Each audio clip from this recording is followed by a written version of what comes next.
మా అంకులు విజయవాడలో ఉంటారు. అండ్ ఇక్కడ కొంతమంది అంకులు నాన్నగారు బాగా క్లోజు. మనోజ్, నువ్వు ఎన్నో సంవత్సరాలు ఇంటి బయటగా ఉన్నావు, నీ సొంతంగా ఉన్నావు.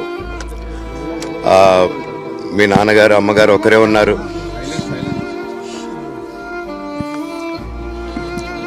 మీ నాన్నగారు అమ్మగారు ఒకరే ఉన్నారు. మీ అన్నయ్య ఏమో దుబాయ్కి షిఫ్ట్ అయిపోయాడు ఫ్యామిలీతో. మీ వైఫ్ ప్రెగ్నెంట్గా ఉంది. తనకి తల్లిదండ్రులు లేరు.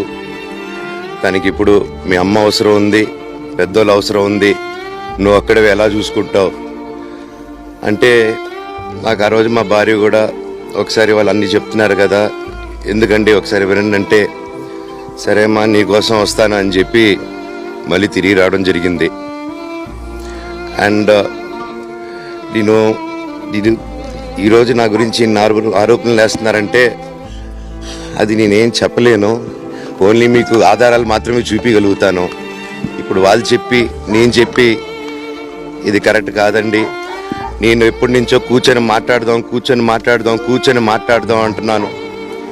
పిల్లలకి లోకల్లో ఉన్న, అక్కడ లోకల్లో ఉండేది ఎవరో కాదండి, మా బంధువులే అండి అందరూ.